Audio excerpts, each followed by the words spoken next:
October 24, 1944, 0847 hours, east of Leyte Gulf, Philippines. Through the periscope of submarine I-56, Commander Teraiza Komatsu saw something that shattered the illusions carefully nurtured by the Imperial Japanese Navy's high command. Across the horizon, north to south, as far as the lens could resolve, stretched an impossible armada. He began counting. 30 ships. Then 50. Then he stopped altogether. "Send immediate flash transmission to Combined Fleet Headquarters," Komatsu ordered, his voice barely steady. "Enemy fleet sighted. Size, unprecedented. Admiral Kurita must be informed at once." The radio operator hesitated. "Sir, what number should I report?" Komatsu looked through the periscope once more, watching the endless procession of gray hulls cutting through the Pacific swells. "Tell them," he said quietly, "we have awakened a sleeping dragon. And now, we are about to learn what it means when America brings its full industrial might to war." The message from I-56 reached Admiral Takeo Kurita's flagship, the heavy cruiser Atago, at 0912 hours. Kurita, commanding the Center Force for Operation Shogo 1, read the decoded report 3 times before summoning his Chief of Staff, Rear Admiral Tamiji Koyanagi. "This cannot be accurate," Kurita muttered, sliding the message across the chart table. "Commander Komatsu claims to have observed over 100 American vessels in a single formation. Our estimates place total enemy strength in the Philippines at 40 capital ships, at most." Koyanagi studied the paper, his expression darkening. "Perhaps he counted escort ships, sir, destroyers, maybe escorts." "He specifically identifies 6 fleet carriers," Kurita interrupted.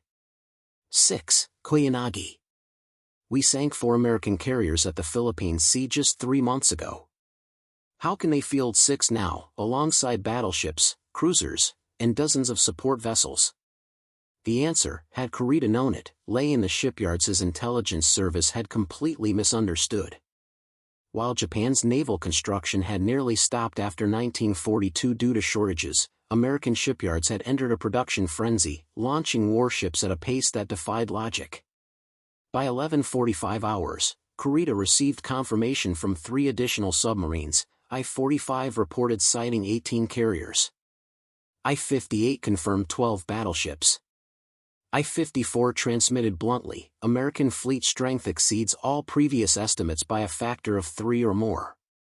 1400 hours, Navy Ministry Underground Command Center, Tokyo.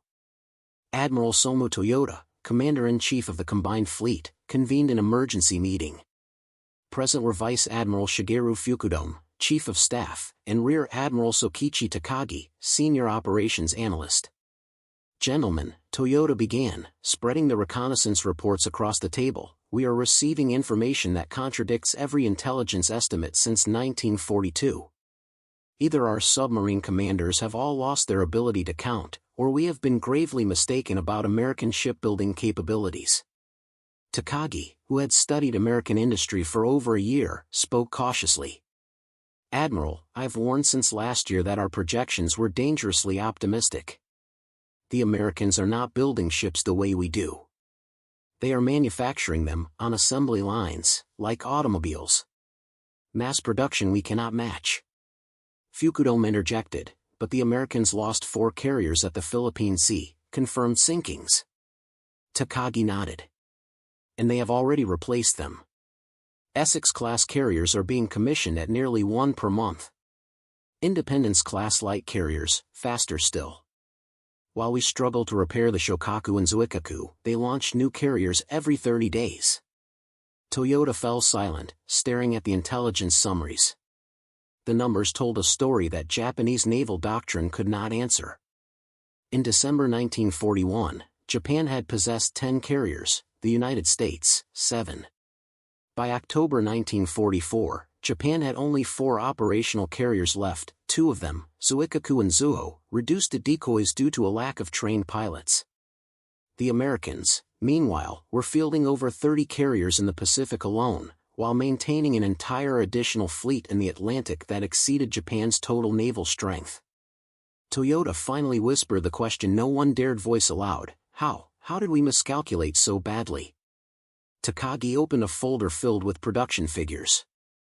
Admiral, he said quietly, we failed to understand what happens when a nation of factories goes to war. Tokyo, Navy Ministry Underground Command Center, late 1944. Takagi spoke with quiet precision, each word measured. In 1943, he said, American ship production exceeded our total output for the entire war to date. In 1944, they surpassed even that. He paused, laying a folder of intelligence photos on the table. They are building Liberty ships, cargo vessels, faster than we can sink them. One every 4 days, from a single shipyard complex. And they have dozens of such complexes. He spread the photographs, images obtained through neutral maritime publications. Bethlehem Steel's Four River Shipyard in Massachusetts. Newport News Shipbuilding in Virginia. Mare Island Naval Shipyard in California. Each photo told the same story, rows of massive hulls taking shape side by side, cranes arching over dry docks, sparks flying from thousands of torches. Takagi continued, his voice grim. We built Yamato over 4 years, using the combined resources of our finest shipyard. The Americans built USS New Jersey in just 18 months, and launched 5 sister ships in the same period. While we poured our limited resources into 2 super battleships, they mass-produced 24 modern battleships, dozens of carriers, hundreds of destroyers, and thousands of support vessels. Fukudome's face had gone pale. Then Operation Shogo 1, he said quietly, is sailing into a numerical disadvantage we cannot overcome, not with tactics, nor with spirit. Takagi nodded. Admiral Kurita won't be facing 40 American ships, as our estimates claim. He'll be facing more than 200. Every assumption we've built this operation upon was wrong, catastrophically wrong. Toyota sank into his chair, the weight of realization heavy on his shoulders. Then we have already lost this war, he said softly. We lost the moment we failed to understand what American industrial capacity truly meant. Outside the conference room, staff officers continued drafting orders, still unaware that their plans were about to collide with a reality that would obliterate the Imperial Japanese Navy forever. October 25, 1944, 0630 hours, Sibuyan Sea, Philippines. Admiral Kurita's center force moved forward, committed to forcing its way through the islands toward the American invasion fleet at Leyte Gulf. What followed over the next 8 hours would deliver a brutal education in the true power of American naval aviation. At 0810 hours, radar operators aboard Kurita's flagship detected the first incoming contacts, 48 aircraft, a standard American carrier strike formation. All ships, man air defense stations, Kurita ordered. Combat Air Patrol to intercept, bearing 090. But something was different this time. Lieutenant Commander Otani Tanasuke, the fleet's air defense coordinator, watched the radar scope as new blips began to appear, one wave, then another, then another. Sir, he said slowly, I'm tracking multiple formations. 5 separate strike groups. Each with 40 to 50 aircraft. Rear Admiral Koyanagi frowned. That's impossible. No carrier task force can launch that many planes at once. They'd need, Otani cut him off, his voice barely above a whisper. They'd need multiple carrier groups. Outside, the roar of American aircraft engines began to echo across the sea. The lesson Japan was about to learn would be written in fire, steel, and smoke over the Sibuyan Sea. October 25, 1944, Sibuyan Sea, Philippines, 0827 hours. Sir, Lieutenant Commander Otani Tanasuke reported from the radar station, his voice tight. We're not facing one American carrier task force. We're facing several. Moments later, the first strike arrived. TBF Avenger torpedo bombers came in low over the waves, their silver bellies flashing in the morning sun. Above them, SB-2C Helldiver dive bombers peeled out of the clouds, releasing their payloads with mechanical precision. F-6F Hellcat fighters raked Japanese decks with machine gun fire, suppressing anti-aircraft guns before they could respond. The coordination was flawless. The execution, relentless. At 0835 hours, the battleship Musashi, sister ship to the legendary Yamato, once deemed unsinkable, took her first direct hit. A bomb tore through her forward deck. Moments later, a torpedo slammed into her port side.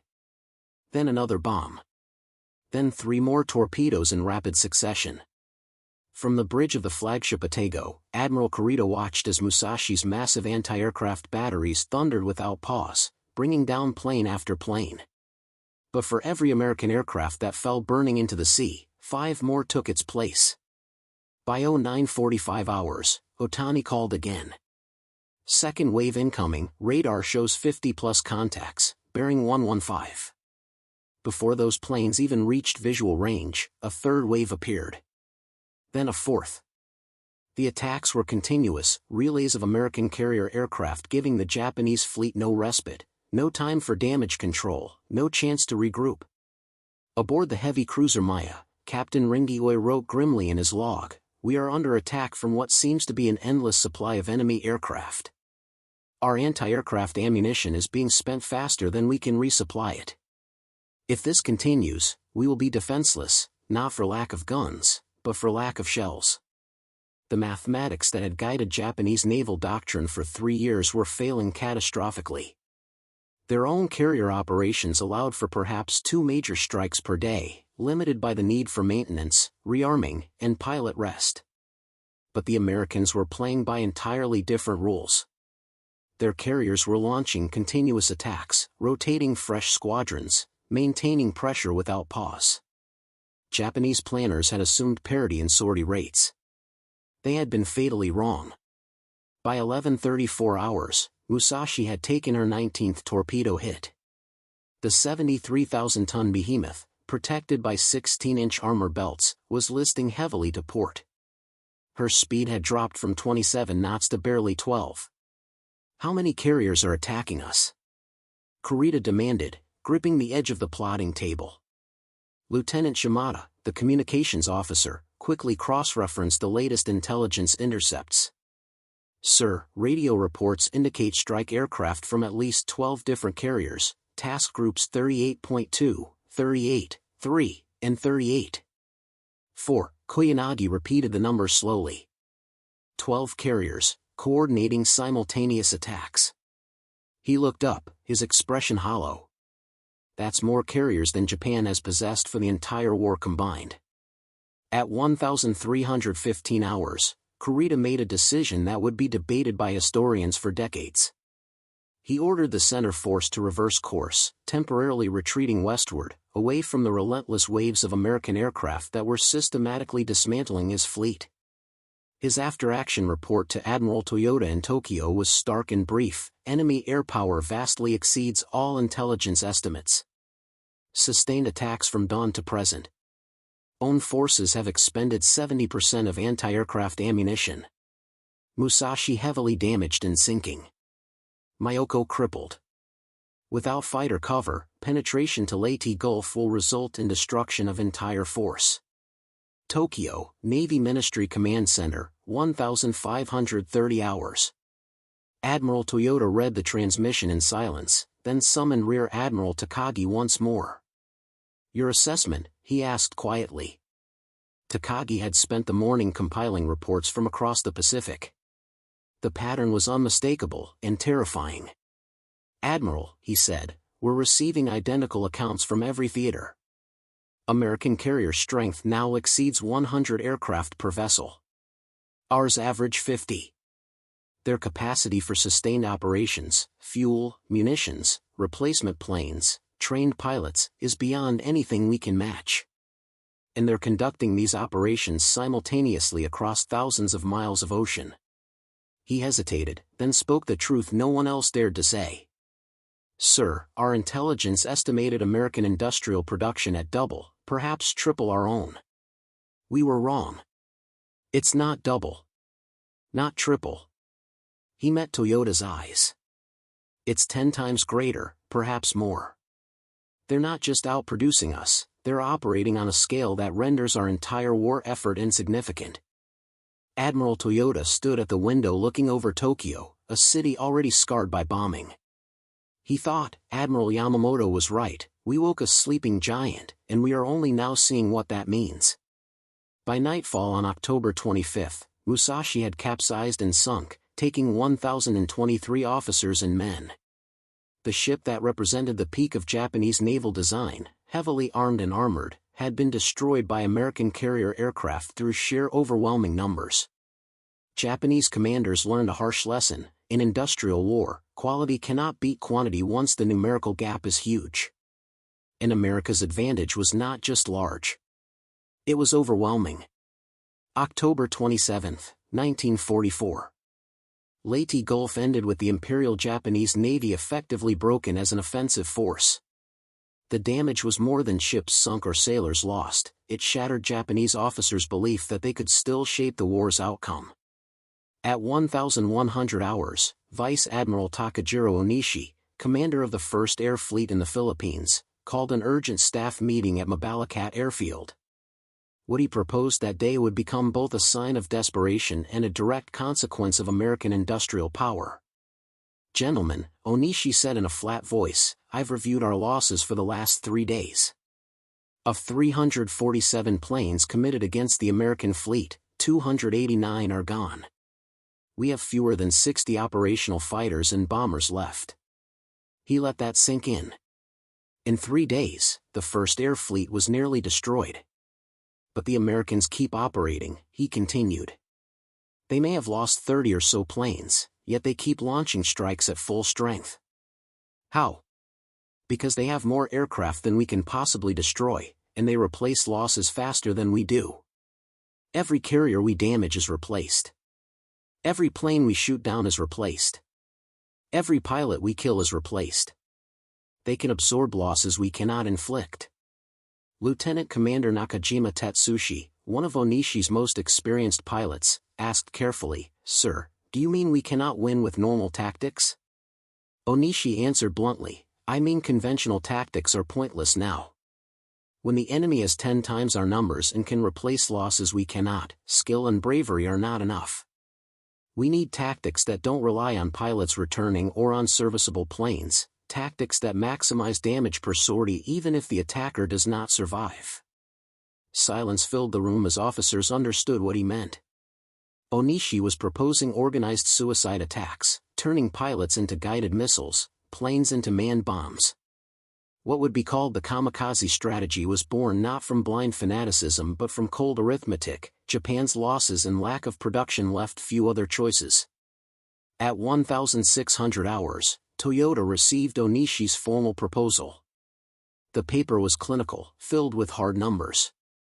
It argued that American carrier task forces now had such superiority that normal attacks could not win.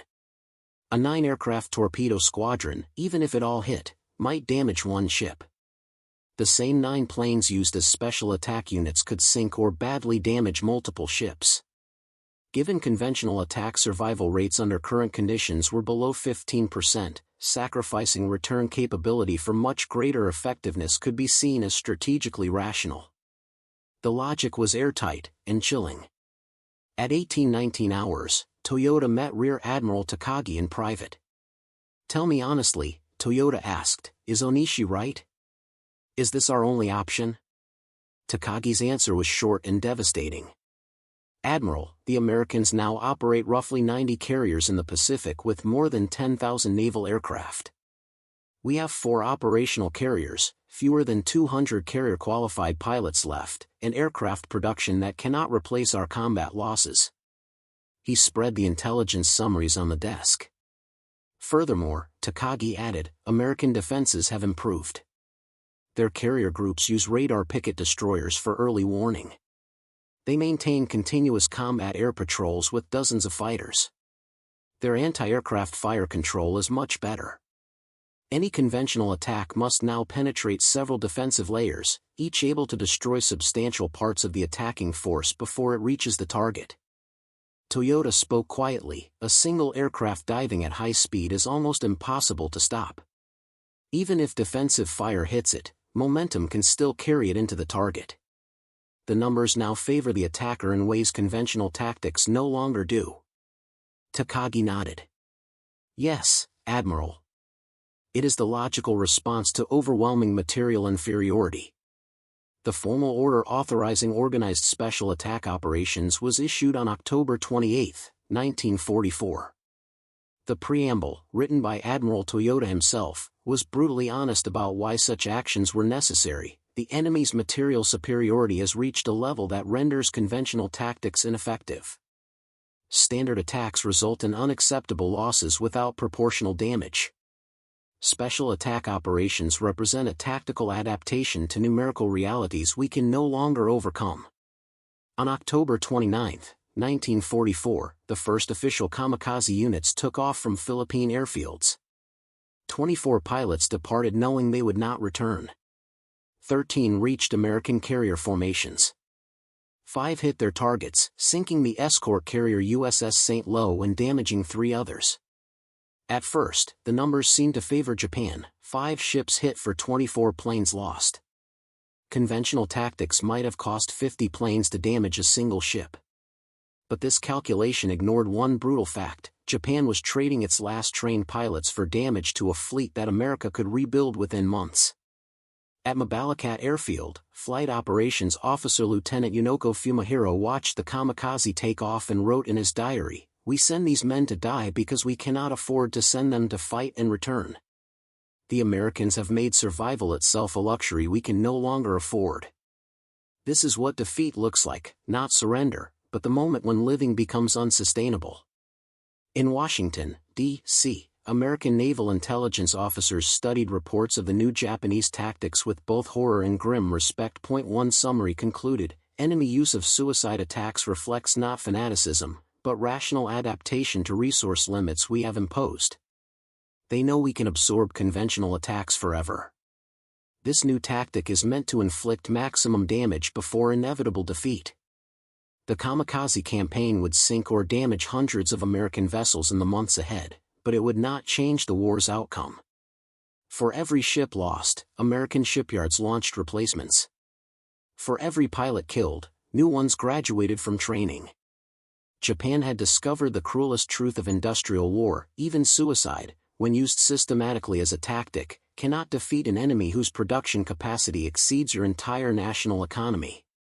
By November 15, 1944, the Japanese Naval General Staff completed a secret document called the Assessment of Material Reality, the Navy's final, honest evaluation of its situation.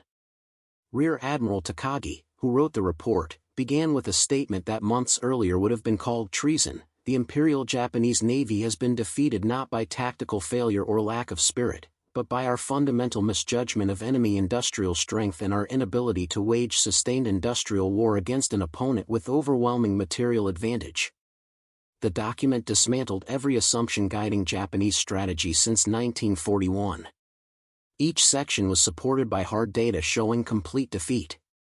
Section 1. Carrier aviation. As of November 1944, the U.S. Navy operated around 90 carriers of all types. Japan had 4, 2 of them lacking enough aircraft and trained pilots to fight. American factories produced over 3,000 carrier aircraft per month. Japan produced about 400, with declining quality due to material shortages and loss of skilled workers to the Army. Section 2. Pilot training. American programs graduated 2,000 naval aviators each month, each with about 600 flight hours before combat. Japan's training had been reduced to 200 hours or less because of fuel shortages and lack of instructors. The result: undertrained pilots who could not survive against veteran Americans, a cycle of decline feeding on itself. Section 3. Shipbuilding capacity. In 1944 alone, U.S. shipyards completed 9 fleet carriers, 22 escort carriers, 4 battleships, 7 heavy cruisers, 13 light cruisers, and over 200 destroyers and escorts. Japanese yards completed no carriers, no battleships, 2 light cruisers, and 47 small vessels. American shipbuilding continued to accelerate, while Japan's production steadily declined because of material shortages, lack of labor, and constant bombing of factories. On November 20, 1944, Admiral Toyota called a final conference with the Navy General Staff and the Supreme War Council. What he revealed left even the most hopeful officers silent. "Gentlemen, We must face the truth without illusions, Toyota began, displaying a chart of naval strength. On December 7, 1941, when we attacked Pearl Harbor, the Imperial Japanese Navy was roughly equal to the American Pacific Fleet. We held key advantages in night combat, torpedo warfare, and carrier operations. We believed that skill, training, and fighting spirit would bring victory before American industry could fully respond. He paused, letting the weight of his words sink in. 3 years later, the Americans now operate more ships in the Pacific than we had at the start of the war. They have not only replaced their losses, they have built entirely new fleets while repairing damaged ships. And the advantages we once held have been erased through their constant innovation and training. Lieutenant General Yasujiro Yumizu from the Army General Staff interrupted, "Surely our ground forces, our island fortifications, will still hold the Americans back?" Toyota shook his head. No. Their firepower is overwhelming.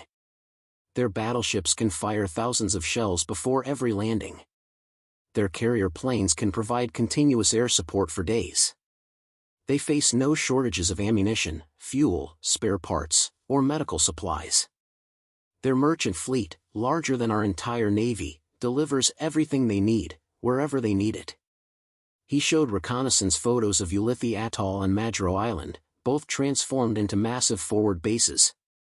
The pictures revealed harbors filled with hundreds of ships, carriers, battleships, cruisers, destroyers, transports, repair vessels, and hospital ships. These bases, Toyota said, prove American logistical power. They built entire naval cities on empty islands in a matter of months. From these, they can strike anywhere and sustain operations indefinitely. Meanwhile, our forces struggle even to supply our home waters. Captain Oy then presented the latest intelligence estimates. In 1944 alone, American shipyards will launch more than 1,100 merchant ships, totaling over 10 million tons. Our submarines have sunk about 200 this year, less than 2% of what they built. We cannot sink ships faster than they produce them. We cannot destroy supplies faster than they replace them. We cannot inflict casualties faster than they recruit and train replacements. A heavy silence filled the room. Then Toyota spoke the truth that everyone already knew but no one had dared to say. "Gentlemen, we are not losing this war because of a lack of courage or skill. We are losing because we challenged a nation whose industrial capacity is beyond anything we imagined. Every ship we lose, every pilot killed, these are losses we cannot replace. The Americans replace theirs within weeks. This is the reality of modern industrial war. Victory no longer belongs to the bravest soldiers, but to the side that can build faster and in greater numbers. We are fighting a nation whose factories produce more than our entire economy. It is mathematics, not bravery, that decides the outcome." The meeting ended with a grim recommendation that would soon reach Emperor Hirohito. The Imperial Japanese Navy could no longer meaningfully contest American control of the Pacific. What had begun at Pearl Harbor with Japanese carriers striking American battleships was ending with the United States producing fleets so vast that Japan could only delay, not stop, the inevitable. On November 25, 1944, Admiral Takagi wrote in his journal, "We have seen the American fleet and finally understood what we awakened. Not just ships and planes, but an industrial civilization that wages war as a manufacturing problem, solved through factories and logistics. Against such power, warrior spirit means nothing. The war was lost before it began. We only realized it when we saw what America could build once fully committed to our destruction." The secret report compiled by Japan's generals and admirals would remain classified for decades, but its truth was already visible, in the endless lines of American ships advancing toward Japan, in the carrier planes that filled the Pacific sky, and in the simple, terrible fact that no amount of courage could overcome America's industrial might. They had seen the American fleet, and in that moment, they finally understood the scale of their mistake.